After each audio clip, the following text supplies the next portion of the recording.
Hello and welcome, Nicole Dunn, Alex Peacock. Thank you guys for joining me. We have California and London, always a good mix, to be fair. And I know both of you are just back from the HFA in Vegas, so Yeah. multinational and always a world global travelers. This is great. So, Nicole, over to you first. Walk us through your career, connect the dots from where you started to where you are today, because I actually loved hearing your story. Oh, well, I started in television and I was working as a TV producer and I worked on some really good reality TV shows and some pretty crappy ones too. My last show that I worked on was for Dr. Phil and it was a spin-off series called Decision House. And I led a 50-person team and just oversaw everything that was going on as a supervising producer and all overseeing all the aspects of production, the guest booking, the talents, of the whole nine yards, following around the executive producer. And those demands were really, really intense. And as the years went on, the job just it sort of dragged, it was that 16-hour workday, not being able to meet people, and I say people like a husband, and really the landscape of television was really dominated by men. And I worked really, really hard to work my way up to I wanted to be an executive producer, but it was hard because of the industry being dominated by men. And I started questioning it and was like, what else could I do? And I ended up hiring a coach, meeting my husband the last day of my work. Well, I should say the day before I was supposed to stop working on the Dr. Phil production. I flew to Nashville for a friend's housewarming party and I met my husband on an airplane. And he is a Grammy winning record producer. And he just looked at me and he said, "You're so talented. Why are you working in television?" And I thought, well, what else am I going to do? And we kind of went back and forth. And he said, "I think you should hire a coach. And I think that you should figure out something else," because I was also out pitching television ideas and for TV shows, for reality TV shows. And I had some great creative ideas. And he just said, "You're just so talented and you should have your own business." And so that's really when I took a leap and I hired the coach. I ended up, the coach said, "Hey, you should be a publicist." And I'm like, "Why would I be a publicist?" She said, "You have the crossover skills that would work well from television. You know how to put a guest on TV, you can book somebody." And I was a part of a mastermind group, and the girls in the mastermind group encouraged me, and one of them said, "I have the perfect client for you. His name is Tony Horton." And I'm like, "I don't know who that is." And she said, "Well, he created a product called P90X and he has a videotape out." And I said, "Oh, okay." And I stress videotape because Yeah, that's how far back it was, 18 years ago. People it were wasn't putting yesterday. VHSs in their players. And um he really was my first client. And so that's how I started my business. And it was really born out of a love for what he did and wellness and transformation. And, I really witnessed profound personal transformations. And I just have, I did makeovers and things like that on TV, but there was nothing like a good weight loss story with a diet change where someone lost 75 pounds and did a complete turnaround of their life. So that really kind of cemented everything for me. I love it. And I'm going to keep talking to strangers on planes if that's the success story that comes out of that. So my first call to action is to keep talking to strangers on planes. I Good. love it. Thanks, Nicole. Now, Alex, I'm pretty sure you had a P90X at some point. I think you're of the vintage as well to have had one of those.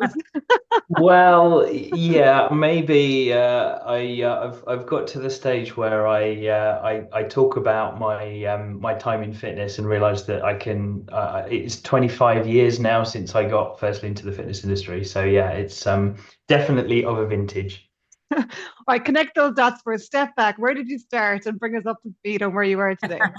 Sure. So um Well, I ended up I've been in and around fitness tech for a long time, but I very much ended up in the industry by accident. So I left school at 16, wanted to do my own thing. I'd always wanted to go out there and run my own business. So at 16, you know everything. So that was where I was at.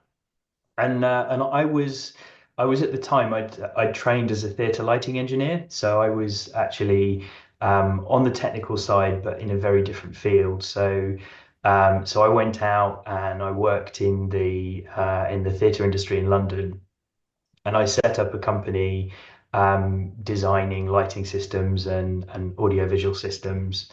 And gradually, there was less money in theatre, so I got into the entertainment industry, into bars and clubs and so on.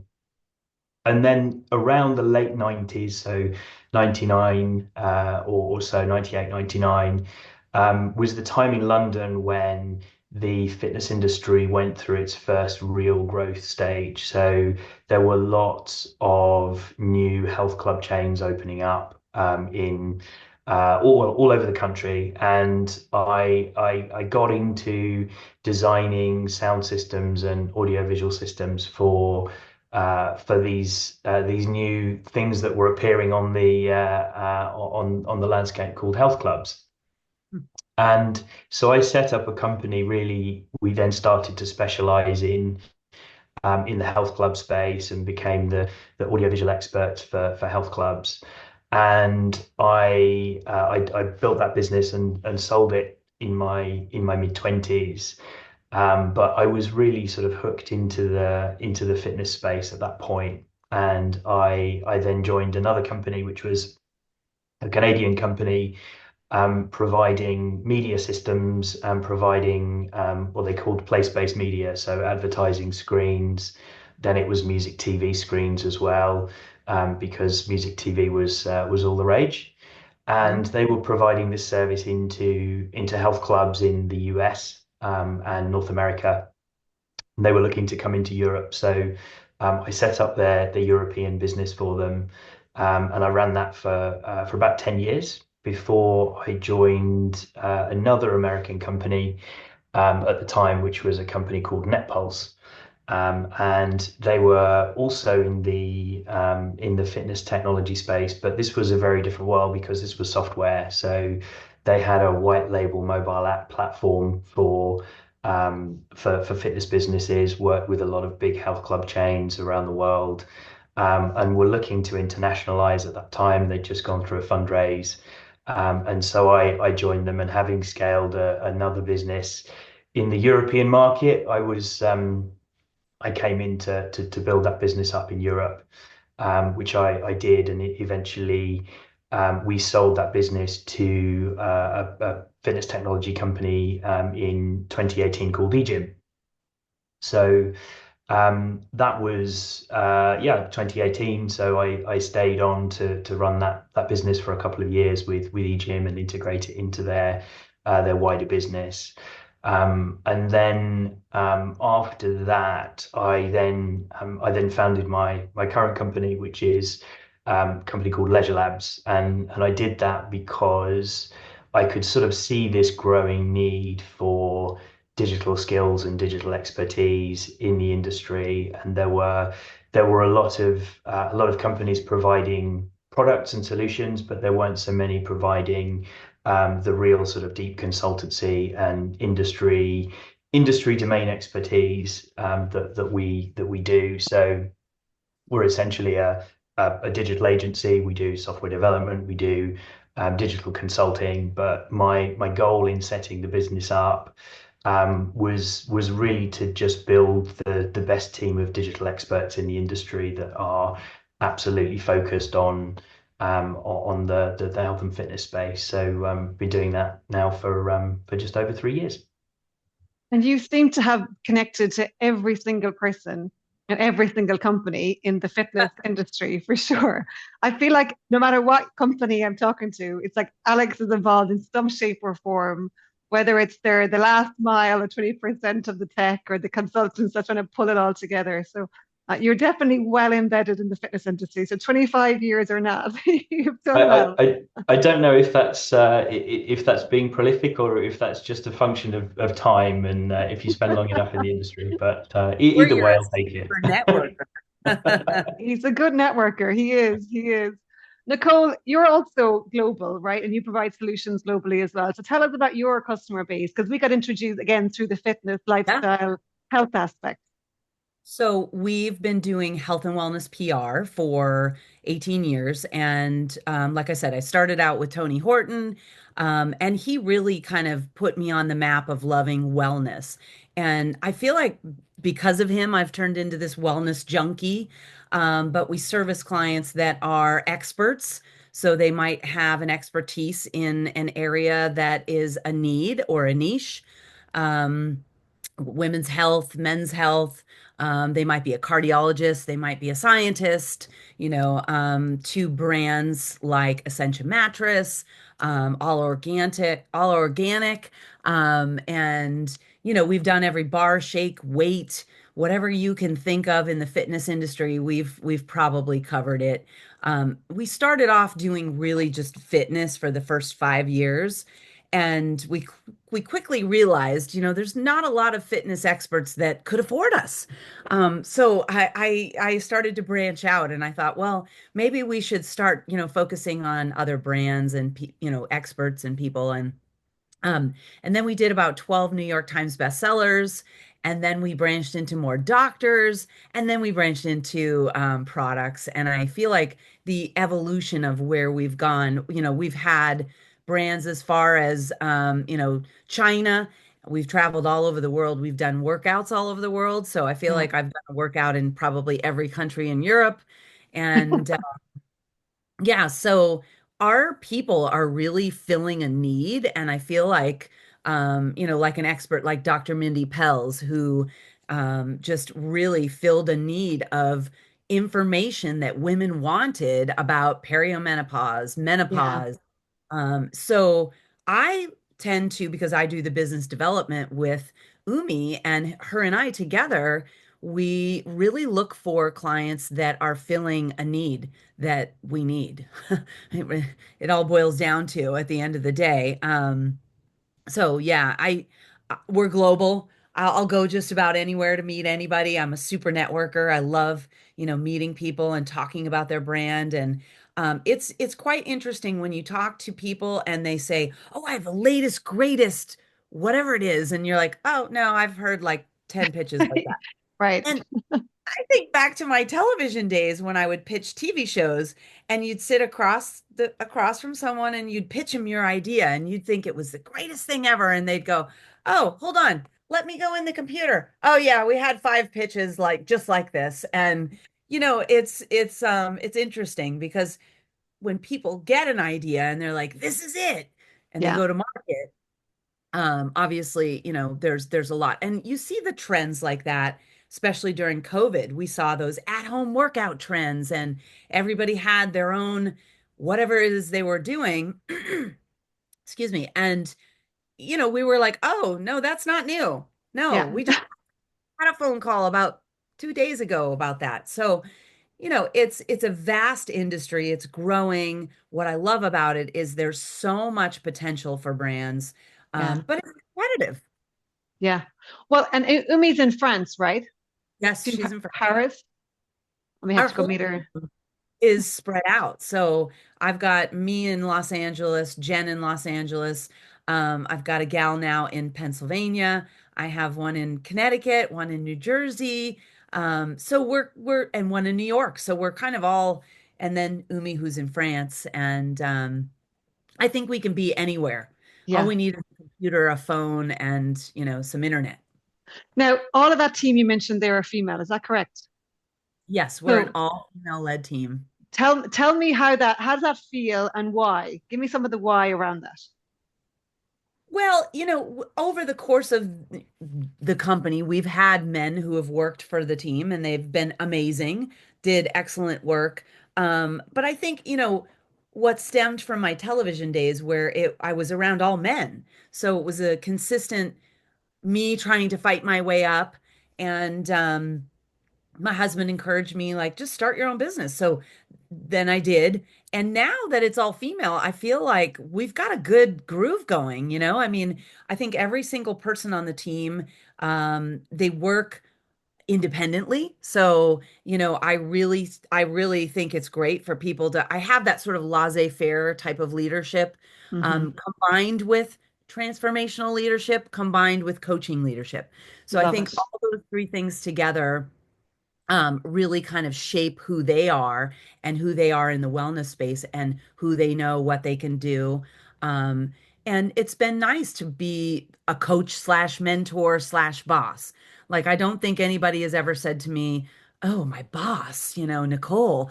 I feel like they're like inspired by me. And Right. I think that's part of the wellness industry. We should be inspired by what we're doing and the work we're doing and just seeing even transformation for the industry as a whole. I Mm. mean, we're going through transformational things ourselves, but I love the all-female team. I think, it's been nice to have on my website, female founded. I Right. like that. And is the industry, I mean, obviously the creative background, marketing, PR, publishing, is that male, female dominated, or I'm actually Well, not sure of the industry. I'm not sure because I actually have no formal training in PR and I have no formal training in marketing. University of I, Life is good. yeah, The I best. went to school for journalism, so I think, my schooling was really in the art of news and being creative and being able to write. And I always tell my team, if you're a good writer, you can do anything because, being able to whip out a pitch or whip something up about a story and Yeah. finding the nuance of the story is really important. Yeah. Um, yeah. Love it. Now, Alex, obviously in tech, again, fairly male dominated typically, but you've got a good mix of a team as well. Tell me, and I know they're also not all in the UK, you've got Asia as well. I mean, I work at the intersection of technology and fitness, which are both very, very male-dominated sectors, and particularly in tech, a lot of engineering roles tend to be male-dominated, and it's good to see that changing gradually. I think if we look at us as an organization, we're actually 65% female, so we have we have a strong female team in the business, and interestingly, we're remote by design. So I know Nicole talked about being a very distributed team and a very remote company. So we share that. We were founded out of COVID. We started in 2022. So we designed the business in a way that probably we wouldn't have done 10 years previously. But it allowed us to work global hours. We have a team across 4 continents. It allows us to recruit teams that can work in a way that suits them, across global time zones, and I think that kind of workplace flexibility helps us to recruit the best people from across the sector. So I think that's been a positive in my experience, and yeah, I think that just the location factor is a big one. Not having an office and regular hours to be anchored to. Isn't it great, really, when you think about the world today? You really can try to find the best talent, regardless of where they're located. And it's said pretty much every job can be remote, especially in our industries, in our sectors. Obviously, people need to be in front of people, for training the physical aspect. But isn't it great? Because it really doesn't, it creates opportunities from all over, and it definitely contributes to opportunities for people, whether they're working, part-time or flexible hours or different hours, and accommodates them, whether they're, parents, or whether they're taking care of older adults, or whether they're on medications, and maybe think about their schedule and their requirements for themselves. So I mean, I really enjoy that as well. And Alex, to your point, just started working with a phenomenal technology team as well in Vietnam. I've never been to Vietnam, so I'm excited to go now, to be fair. But likewise, a very good mix. So it is it's interesting to see the engineering, software developer, tech space becoming more neutral. So it's great to see. And I know there's a lot of initiatives around the world attracting women into those roles in the universities. So kudos to all the universities, and it's obviously paying off. So it's Yeah, and great. I think I think it's there's definitely a the talent thing is it's a long process, and I have a young daughter, and I'm very pleased to see that her favorite class at school is coding, and I think that's that's something to be encouraged. I think we need a great pipeline on the engineering side.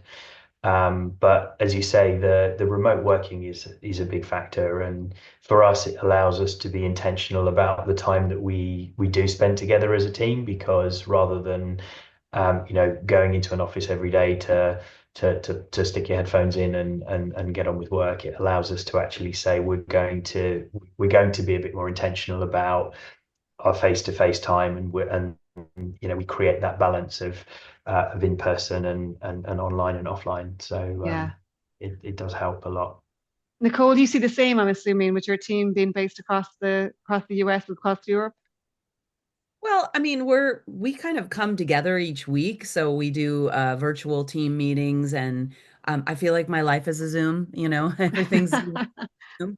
But I actually kind of like it better than I did doing phone calls with clients and customers and people across the world, because you get to see their face, their reaction, and I think we come together quite nicely. I don't think I've ever had a problem, and we like to communicate how our clients communicate, so it's different for every client, but most people don't mind a Zoom. Um, and yeah, I mean, I think in PR, there's a lot of females working. There are males working in PR too, but wellness, I don't know a lot of wellness PR teams. I mean, I know our competitor, and there are women working there, obviously. Um, but yeah, I think for the most part, women get into publicity, I Yeah, think it's the female. nice uh, area. I'm a part of a couple of groups across the country that are PR groups, and lots of women. And it's interesting recently, and I'm not a big social media person except LinkedIn for obvious reasons, but I see an awful lot of research in PR and marketing and so on around with menopause and obviously solutions for women. And we're seeing much more marketing around women in sports. And I was lucky last March, I was in Boston, so I got to witness the March Madness basketball that was just absolutely amazing. And I'm a massive fan of Iona Maher and her rugby and the Bears, and she is just tripling like every week it seems like the following there. So like the PR and the marketing and the outreach and the publicity, not only around female sports, but female health and health solutions and health topics, we're at a kind of unique time, I imagine. So Oh, what's totally. what's the most exciting thing for you? Because you're obviously you're on the actual side of making all of this visible to the world, as well as Exactly. making Well, sure someone like me sees it. and it's a really awesome, interesting thing to talk about, because I feel like the experts and the founders and these thought leaders that we're helping are, many of them are women, and they've identified a missing piece of the conversation. And so we take that missing piece of that conversation, turn it into story, and put it out there. And it's a missing piece that has not been met. So if you look at someone like Dr. Mindy Pelz, she created a movement around intermittent fasting in women. She first went out with menopause because there was no information about menopause, and she was going through menopause. And there was a lack of education around perimenopause, the whole topics, and fasting for women. So she built a global movement and a way for people to, women to be empowered. And I saw it firsthand when I went to London to the Health Optimization Summit this past last year in the summer. Women were chasing her down. I mean, they were running after her. They want the information. We have another client, Ann Malum. She founded Solid Core. And, that's a woman that shattered barriers in the fitness industry, of a male dominated industry. And she built her company, sold her company for $100 million and then some. And, if you look at that space of fitness and women founders, it's very slim. We have another expert we worked with quite some time ago. Her name was Dr. Terry Walls. She had MS and she was once, wheelchair bound and I mean, wheelchair bound, like she couldn't get out of the wheelchair. And she created a nutrition protocol to help other people, including herself, to get out of the wheelchair and be able to walk. And she slowly got herself out of that wheelchair, started riding a bike by incorporating vegetables into her diet, like an ungodly amount of vegetables, like 9 cups a day, something crazy. But here she was finding a need for people like that had MS to be able to, oops, I'm sorry, to be able to, live and um,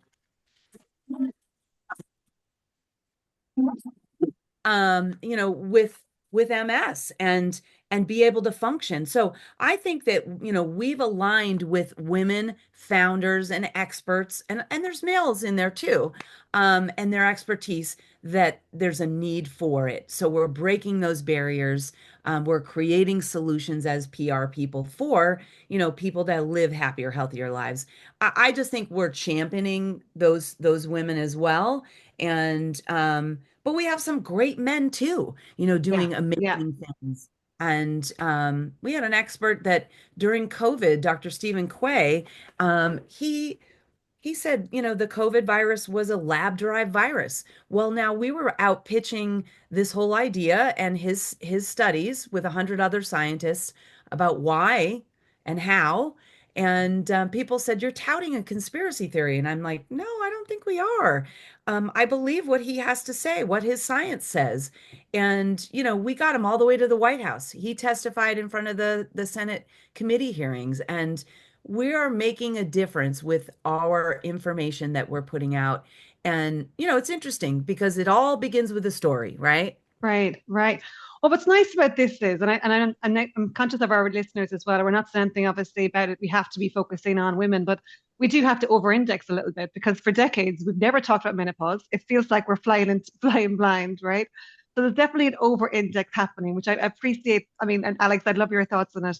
I know you're probably getting bombarded with more women's research and women's health and women's solutions and women in this, and I feel like it's like I'm in a bubble. I'm not sure if everyone's in the same bubble, but I'm enjoying it because it is an element of we've not talked about so many things for so many years. I just did another podcast with Dr. Christy Lane on infertility and IVF, and infertility is a huge challenge, right? And we talk about postpartum depression again, very common, not talked about. So I'm enjoying this space where we're talking and telling the stories of real women, real challenges, and the opportunity from a business perspective is where it gets most exciting. We are willing to pay for good solutions and good products and good services and good sports viewing, and we're willing to pay for it. So it's at a nice shift for business. Alex, are you seeing it as well, or is it just my echo chamber where I'm being bombarded with all of this No, stuff? I mean, I think for sure I mean, if I just look at if I look at our own team, our sort of key product leaders and designers are all female, so we get quite a good perspective across that, from with our own team. And I think we see more of that. We're starting to see more of that from. So it's difficult for us. We're a sort of B2B to C organization. So our customers are usually fitness chains or companies that are trying to attract a consumer. So they often have a kind of a very very specific view of what they're looking to achieve. But I think we're seeing more and more of that coming through. The fitness industry has generally been sort of better and better at servicing the people that are already coming through the door and It's, optimizing for it's the getting the better. 20%. And I think we're seeing more of actually how can we broaden the focus and lower barriers and make the sector more accessible, more less intimidating, and I think that naturally then sort of leads to thinking about where have we been under indexing, where have we been underrepresenting, um, and often that is, underrepresented groups can be, it could be new mothers, it could be, different ethnic groups. It could be, we have a campaign. So Sport England in the UK run a campaign called This Girl Can, which some of the listeners may be aware of, and they've just relaunched that campaign, this month, and it's one of the most successful things they've done as a campaign. And it's interesting to see they're focused on obviously female consumers, but they're also focused on very specific groups. So it's ethnic minorities, it's new mothers that are trying to get back into fitness, it's pregnant women, it's older women. So Yeah. it's interesting to see where their focus is, and really good to see those kind of campaigns, and actually good to see that they're having an impact. And what you're mentioning there is you talk about the designers, is that balance. And that's where I think it's very important in tech in particular. If the end user is a diverse population, the design team, the creatives, the brains, the thinking has to be diverse in order to produce something with it. So For the sure. beauty of YouTube being connected now as well is I feel like Alex, as an element of your customers, could definitely benefit from Nicole and her expertise of bringing this, to the mass population, because we have an inactivity crisis and a health crisis across the world. So, Nicole. And Alex, I sorry to interrupt. I also wonder on the data side, like you must see some incredible data and male and female. So that part of it always intrigues me as well on the digital side.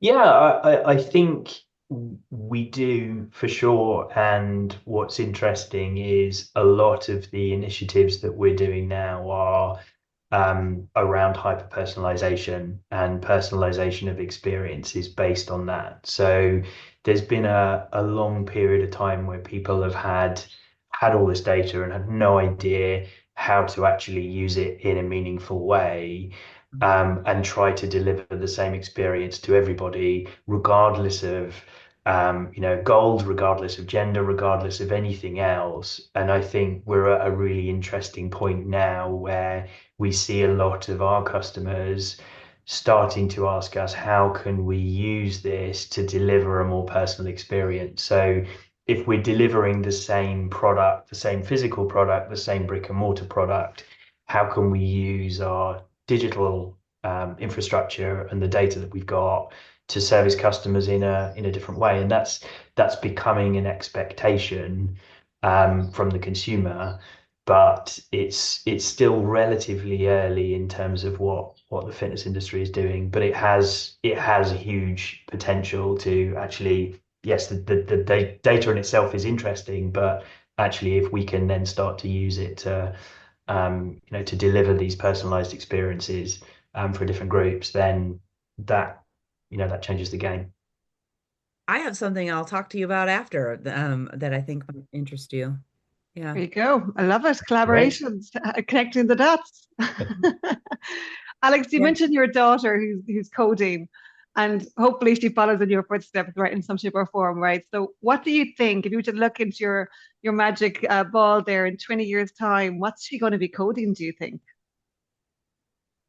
Um, well, there's an interesting thought. I mean, even the sort of the landscape of coding is changing at a dramatic pace. I mean, it's now a lot more about learning to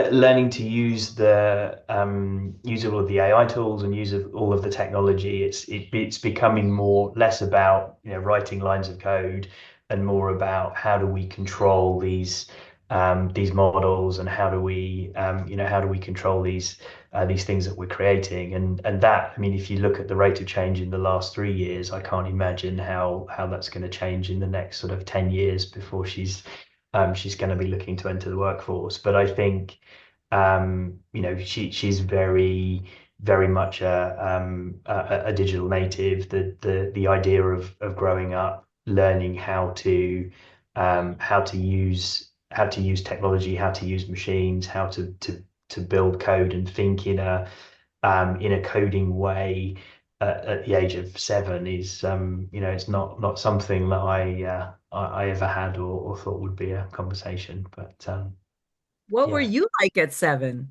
Were you coding or were you? I was definitely not at coding at 7. Um, but yeah, it's such a rapidly changing space. I think the learning how to use data and build data models and so on is, it's uh, Yeah, it's the pace changing of so change is fast. incredible. Nicole, 20 years time, what are you thinking of? What's the world look like if we achieve all that we're working on and hopefully a healthier world? What does it look like from your perspective? Because you also have a big vision into the future and future products.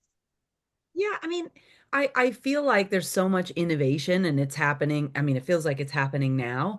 But I do think that the data part and the AI part of it is going to play into more of what we're doing and, fitness products and things like that. I don't really know. I mean, I hope there's still great stories and I hope there's still, great opportunities to work in this industry and innovation, and I just hope for more of that. I think uh, we're hoping that, females end up, advancing and we have more data and more information. And I mean, there's that whole, they were talking about how females, they were not studied. So it was always the males who were getting studied and, Right. that gynecologists only get a small amount of time in med school covering menopause. And our mothers never talked about it. I never heard my mother say a word about, how she was feeling or if she was sweating or if she, now Right. I think it's more out in the open. So we've kind of come to this place where, we're more open about what's going on in our lives. And, you'd ever heard stories 20 years ago about people talking about, breast cancer and things like that. So, Yeah. my hope is that the work that we're doing now is going to lead the way to the future to have solutions for women and also for men. I mean, advances in medical stuff and technology and fitness and I really hope that technology doesn't take away all of our people jobs, I love being in front of a person. It's like going to the grocery store and then you're like, suddenly you're in a self-checkout line. You're like, what happened here?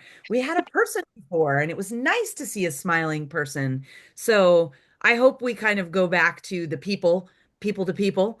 Yeah. I like that. I like being in person. I love that we go to conventions again. We're going to events and we're connecting and we have community. I think all of those things are really important, to move things forward.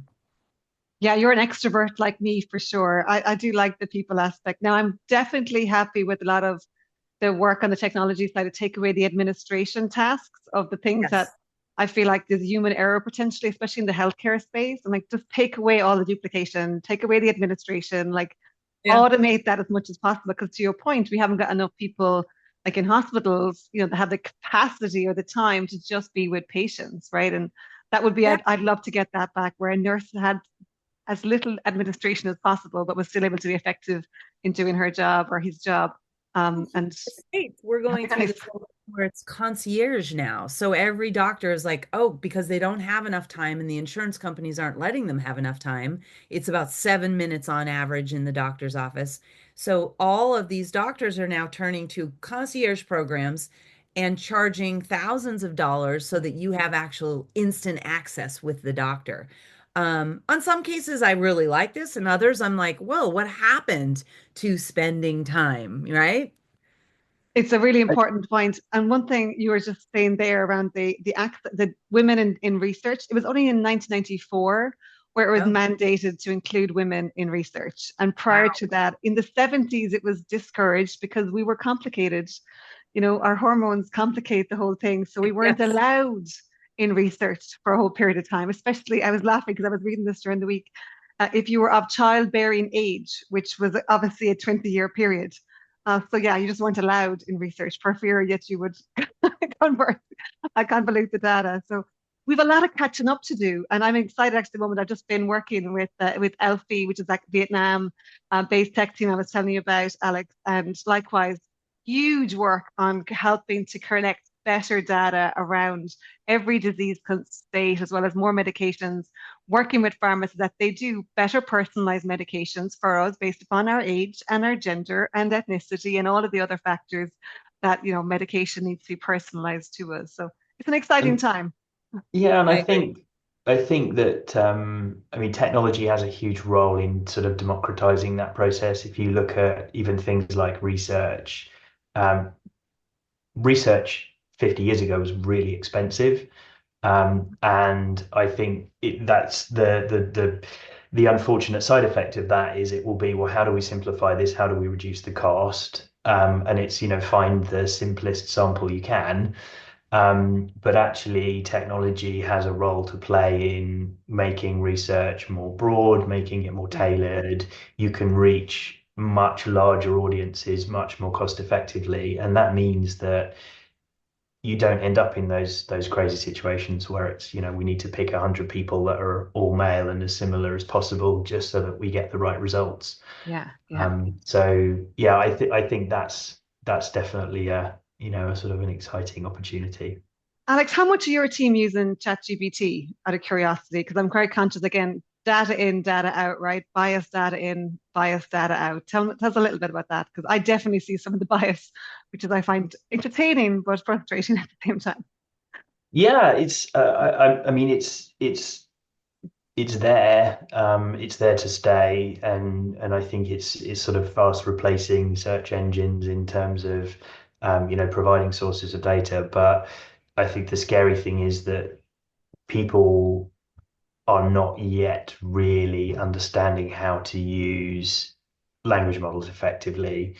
And I find it really interesting that AI, large language models, are often being used to do the things that they're not very good at. So often you find that it will be creative. So in your sector, Nicole, it's let's have ChatGPT write a press release. Well, it's not very good at doing that. It's not very good at being creative. It's really good at mathematical tasks and writing code and doing things that are um, not subjective, but we seem to be using it a lot more on the creative side. And I think that's going to change. I think as we create more guardrails around AI and the use of AI, we'll start to see it being used more in a much more sensible way.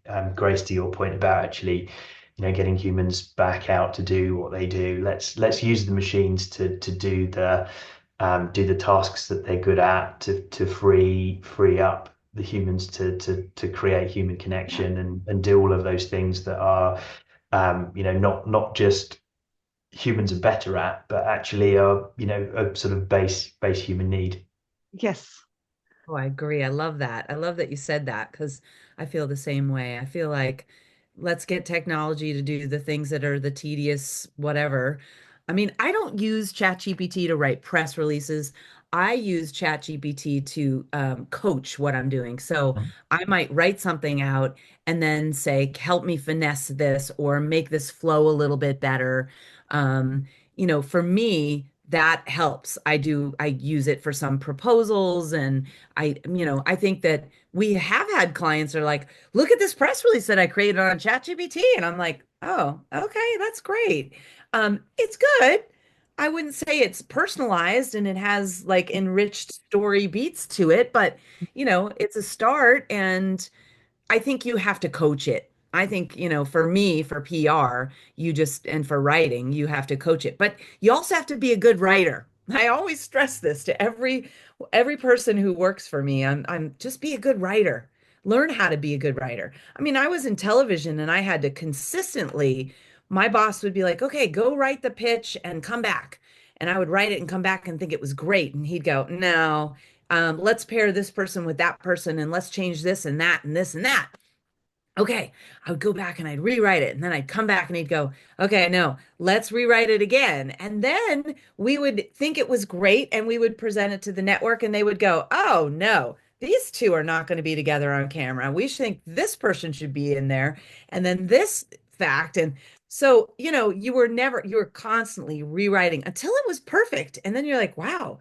they really did see a vision that I didn't see and combined it together. So, um, yeah, so I don't know that ChatGPT can do that, but No. I mean, it's a good example, like creative. We're using it because we're not good at it, right? And you're to your point, yeah. Alex, we're trying to do things that we're not good at. I'm not creative. I am the least creative person, of a sciencey brain. It's like, give me the linear spreadsheet type approach.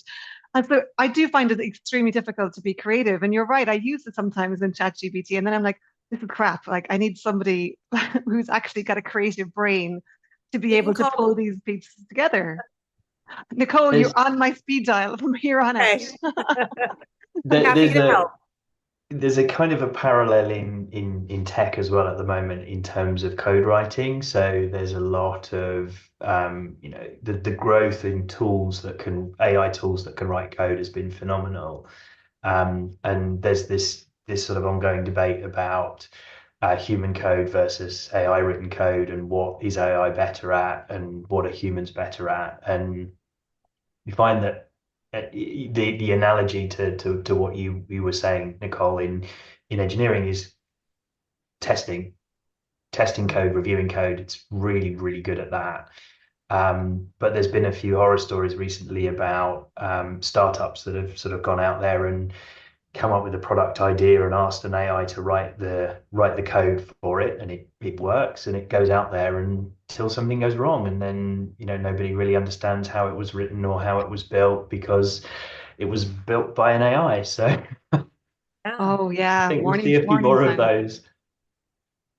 And now is that when someone calls you and they're like, oh my gosh, Maybe. what do we do, Alex? Well, Start again. yeah. Use humans. There's I definitely love a it. place for the humans. There's plenty of place for the humans. Yeah. And I've said my biggest passion on the healthcare side of things is getting humans back with humans. Like I think every healthcare system is stretched beyond belief.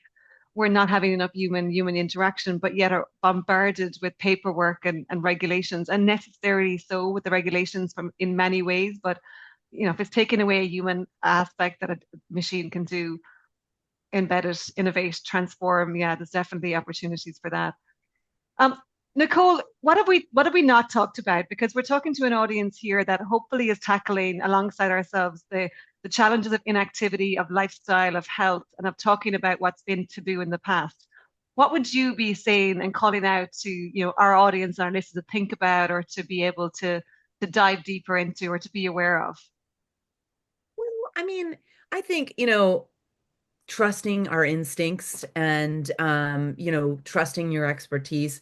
What I've learned from working at Dunn Pellier Media is that, a lot of experts have come to me and they've believed in what they created, and their craft, and seeing a gap in something and filling it in, opening those doors, and building it themselves. And I think, all three of us have essentially built our careers. We've built our path. And like Alex said, he didn't start off, he started off in theater. I started off in TV. I mean, we've all had our path. And embracing that path, embracing storytelling. I think storytelling is important. If you're launching a brand, being able to communicate that mission, and being able to talk about it in a way that it's going to help people, it's going to open doors. You're going to be able to communicate with other people. I think that leadership of creation and opening a path for yourself is just do it. I mean, success is built on being diligent and the willingness to carve out your own path. And I never waited for opportunities. I always I created them. I just created what it was I wanted to do, and not being afraid to create and do what you want to do. We've just had some exciting clients that have come to us. And, right now we have a client named Mimi Bouchard, and 29 years old, created an app called Activations, visualizations for daily life. But she created it out of having $8 in her bank account, and now has 40 million in her bank account. You know, um, So I look at that and I look at they've all created something out of a need or a gap or miss something missing. I don't even know if I'm answering your question. No, it's good. These are great lessons. These are You know, great lessons. I just think at the end of the day, your passion is going to determine your success. It's going to fuel and fill the need for other people. And I think, make that space for yourself to create something. And I'm just not a person who's going to sit around and wait for something to happen. I'm going to create it, I'm going to do it. And I mean, not everybody's going to be like me. They're not going to be going out and fulfilling their magical destiny and creating, smart girl magic. They're just not. We've seen it in fitness and health with diets and, people losing weight. You only are going to do it if you want to do it. And, you've got the perseverance and you are like, something's got to change. It's like, I think about when I was younger, in ninth to 11th grade, I was super smart. Up until ninth grade, I mean, I was well ahead of my grades. I was probably four grades ahead of where I should have been. And then I got caught up in the wrong crowd. And I think about, where I was headed. I ended up having lung surgery. And after that, it was like God tapped me on the shoulder and said, nope, you're going to get another chance. And I just Oh, knew wow. after that, I was going to persevere and I was going to change my life. And I just didn't stop. And I knew that I had to move. I lived in Massachusetts. I had the wrong boyfriend. I had the wrong friends. And I said, you know what? And some of those friends are still friends. I'm not saying that they were wrong. They were just wrong for what was happening in my life at that time. Right. And I moved. I picked up and moved to Los Angeles, and my life is completely different. I would say if I hadn't moved, maybe I would have, seeped back into that group or so, I think we Yeah. create our lives and we have the power to help others with their lives with amazing things that we create. And I think as a leader, I like to give permission for people that are all around me to have their own authentic self and their own expertise to help bring our clients stories to light. And I love it. I just love it. You're an inspiration. I love it. Alex, do you want to add any life lessons there for someone that's got also wants to follow suit? Um, well, How do you um, follow that? I appreciate following yeah. that now. It's pretty difficult. Nicole, I was like, there's a mic drop moment. We should just end the podcast. Yeah. Yeah. I mean, I think for me, I would sort of build on that. If I think about leadership, there's a lot of different ways of being a good leader. And there's so much sort of conflicting advice out there in terms of, you just have to look at social media, and every post there is about hustle culture. There's another one about work-life balance, and there's a lot of talk about how different generations prioritize work differently. But I think there's really I've sort of learned to try and play to my strengths and not be something that I'm not. And I'm not I'm naturally introverted, so I sort of gravitate towards much more deeper connections, one-to-one relationships than public speaking or anything like that. So I think for me, I've just sort of learned to um, try and play to my strengths and be not try and be something that I'm not. And I've had a sort of similar experience with actually with fitness, really, because a lot of people in the fitness industry come into it because they were naturally very good at sport, and come from a sporting background. I was the least sporty kid at school. And I found things like team sports very very not my thing, and a lot of sport at school is sort of geared around that. Certainly in my experience, and it took me a lot later in life to discover.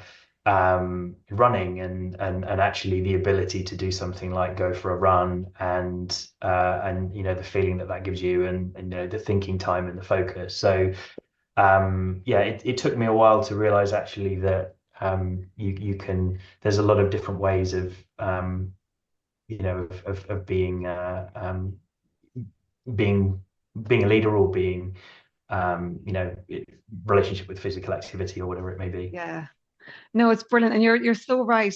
We there's a lot of narratives and stereotypes and maybe things that are cool and trendy. And yeah, we all got to find our path, whether that's in our careers or in our activity or in our lifestyle.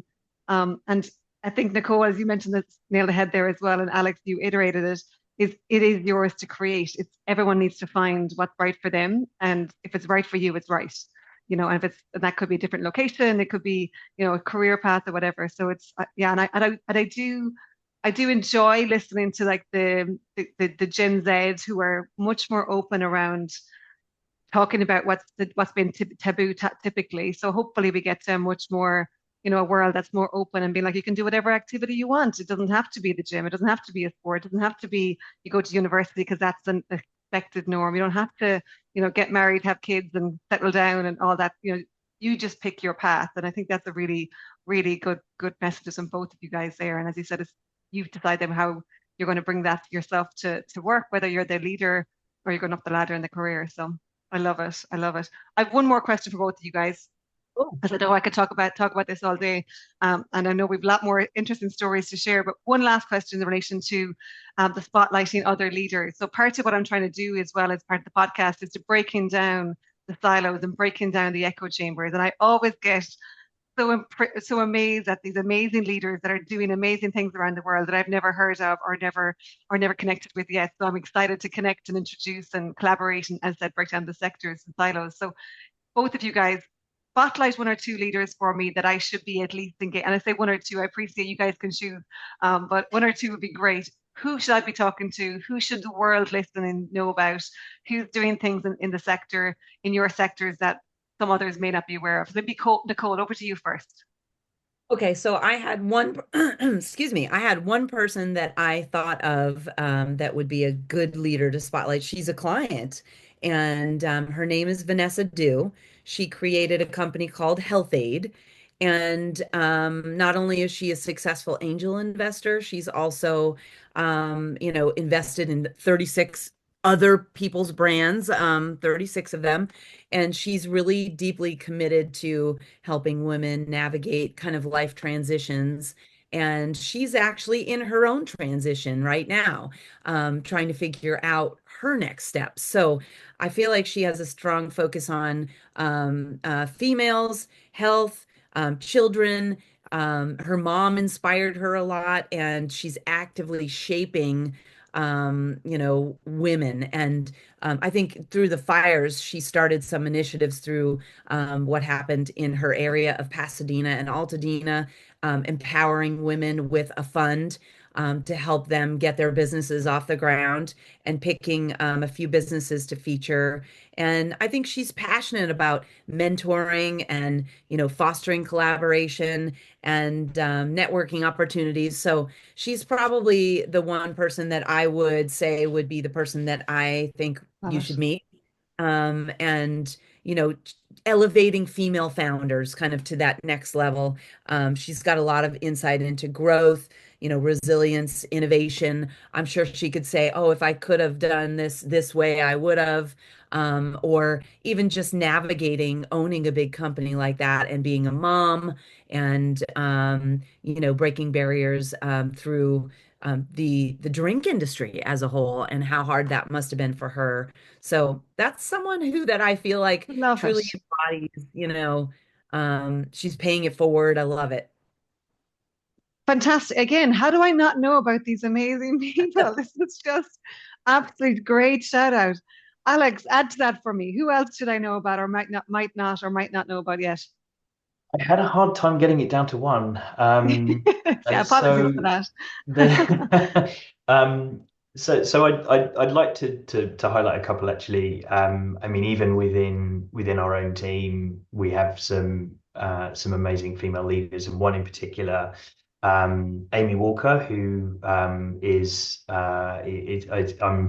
lucky enough to have on the team. And this is actually our third time working together in three different companies. She was our first sort of leadership hire into the business, and she's been in the fitness industry for 10 plus years, and she just lives and breathes the industry and the products every day, and makes us a better organization. And yeah, we're very fortunate to have the passion and energy that she brings on that side. Excellent. And the second one actually is a lady based in the UK by the name of Claire Evans, who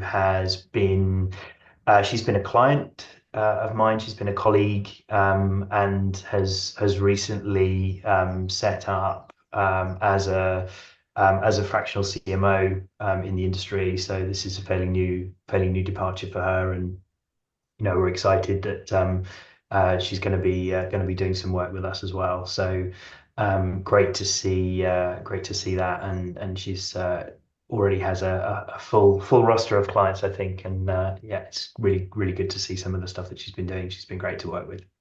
Excellent. And likewise, just talking there, Amy with you 3 times is a great sign when you have good people around you, right? I think it's nice to be able to bring them with you on journeys and different companies, and that's fantastic. And Claire, yeah, she's going to be a busy, because as we were saying, not all of us are creative. A lot of us come into the industry because we were good at fitness or sport, and the creative aspect is definitely one that we're missing. So yeah, it sounds like Claire and Nicole will be very busy for many, And you many can't years do it to all with come. ChatGPT. No, Yes. it's not going to work. It's not going to work. Guys, thank you so much. Great spotlights as well, by the way. I'll definitely be looking for introductions to connect with Vanessa, Amy, and Claire if I haven't got them already in my black book. But it's been an absolute pleasure. I can't wait to meet you guys again in person. I know, Alex, last time it was Riyadh. I think next time is Cologne, for FIBO possibly. Nicole, are you coming over to? You got to come to Cologne. The next event is Cologne for FIBO.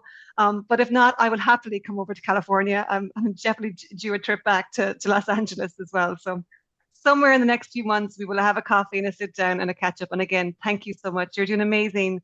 You're both amazing in relation to global businesses. That you're running really complex operations with a multinational aspect. And I'm glad that you guys are connected. It sounds like there's an opportunity for collabs as well, which is, again, part of the reason for this podcast is breaking down the silos. So I am delighted. And again, thank you guys. Happy Friday. Have a great weekend, and we shall talk again soon. You too. Thanks for having me on, Grace. Bye. Thank you for listening. You can connect the dots with others by sharing this podcast with colleagues and teammates. At wearethecollective.world, you can join a professional network, avail of professional development, and engage your support team. We collaborate on the shared pursuit for gender balance in health and business. Until next time, keep connecting the dots.